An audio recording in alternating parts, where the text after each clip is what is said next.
साथियों, भारत देश में फाइनेंशियल फ्रॉड बहुत बढ़ रहे हैं, जिसकी वजह से लोग परेशान हैं। उनको ये जानकारी नहीं हो रही है कि वो करे तो करे क्या, बोले तो बोले क्या, लिखे तो लिखें क्या, जानकारी किससे लें, कहां जाएं कहां नहीं जाएं, किसी के बारे में इसको कोई जानकारी नहीं होती है, जिसकी वजह से बहुत सारे लोगों का शोषण हो रहा है और आगे भी शोषण होता जाएगा। साथियों देखिए, बात यह है कि कर्जा जो है वो एक सामाजिक बुराई है। कोई व्यक्ति बता नहीं पाता है कि मेरे ऊपर कितने का कर्जा है, क्योंकि उसका जो सामाजिक स्ट्रक्चर है, जो व्यापारी है वो बता नहीं पाता है कि उसके ऊपर कितने का कर्जा है, क्योंकि जो उसके जो कर्जा देने वाले जो लोग हैं वो फिर दोबारा कर्जा नहीं देंगे। और ये समस्या जो कि क्यों बनी रहेगी, ये समस्या आज आपके साथ है। यकीन मानिए 99.9% लोगों के ऊपर आज कर्जा हो चुका है। जितने विकास दिख रहे हैं वो विकास नहीं है। कर्जा ले करके कोई घी पी ले तो वो घी विकास में की मात्रा में नहीं कहलाएगा, वो कर्जे की ही मात्रा में कहलाएगा। और वो कल दुगना हो जाएगा, परसों 3 गुना हो जाएगा और उसके बाद 4 गुना हो जाएगा। और यही कंडीशन सभी के साथ हो रही है। बस वो लोग आपस में कनेक्टेड नहीं है, एक दूसरे के साथ कनेक्टेड नहीं है, इसकी वजह से उनका शोषण हो रहा है और आगे भी होएगा। और इसीलिए हम प्रयास कर रहे हैं कि सभी लोग को बचाया जाए, सभी लोग को निकाला जाए। क्योंकि मैं छत्तीसगढ़ में रहता हूं, छत्तीसगढ़ के भिलाई दुर्ग के एरिया के लोगों को संगठित कर रहा हूं। ऐसे ही मैं चाहता हूं कि हर राज्य के लोग भी संगठित हों और आपके राज्य में भी आकर के मैं प्रयास करूं। साथियों, शुल्क लेकर के मैं प्रयास कर रहा हूं, इसलिए मैं निःशुल्क कर्ज मुक्त भारत अभियान का हिस्सा नहीं हूं।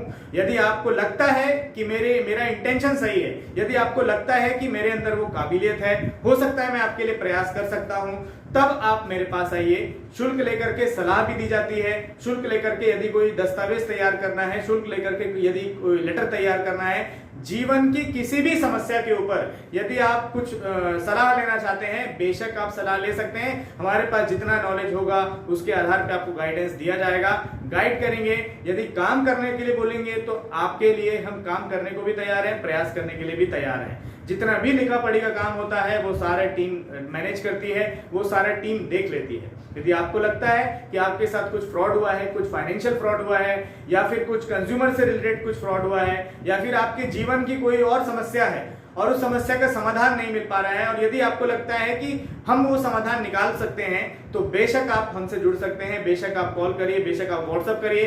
व्हाट्सएप करेंगे तो आपको सारी जानकारी मिल जाएगी और शुल्क लेकर के कॉल पर बात भी किया जाता है। यदि आपको लगता है कि हम कर सकते हैं आपके लिए प्रयास, बेशक आप साथ दीजिए। यदि आपको लगता है कि कोई आपका दोस्त यार, कोई रिश्तेदार हो, कोई घर परिवार का सदस्य हो, कोई जानकार हो, कोई वकील हो, कोई पुलिस वाला हो, कोई ऐसे जो एक्सपीरियंस होल्डर हैं, ये लोग सलाह दे सकते हैं, तो बेशक आप सबसे पहले उनके पास जाइए।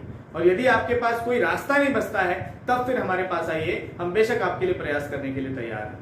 और एक चीज और है साथियों, कि बैंक वाले यदि परेशान कर रहे हैं, टॉर्चर कर रहे हैं, मिसबिहेव कर रहे हैं, एनबीएफसी वाले कर रहे हैं, या फिर फाइनेंशियल इंस्टीट्यूशन कर रहे हैं, तो उसके खिलाफ शिकायत दर्ज करी जाती है। यदि आपको नहीं पता, आपको नहीं आता शिकायत दर्ज करना, बेशक आप हमसे जुड़े हुए हैं, आप हमसे काम करवा सकते हैं। आप हमसे लिखित में आवेदन दिलवा सकते हैं कंपनियों को, उन बैंकों को, उन फाइनेंशियल इंस्टीट्यूशन को जो आपका शोषण कर रहे हैं। कैसे होता है, कहां किया जाता है, ये सारा चीज बताया जाएगा।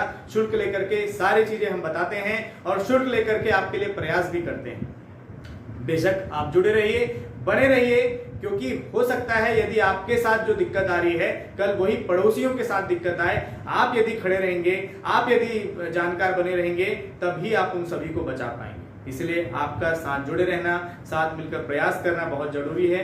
मैं लगातार हर राज्यों में टीम बना रहा हूं, आपके राज्य में भी आऊंगा, आपके राज्य में भी टीम बना करके हम प्रयास करेंगे। और जितना भी लिखा पढ़ी का काम होता है, वो सारा लिखा पढ़ी का काम मेरी जो पर्सनल टीम है, वो पर्सनल टीम देखती है। तो आपके लिए भी जो काम होगा वो बेशक हम करेंगे। जय हिंद, जय भारत।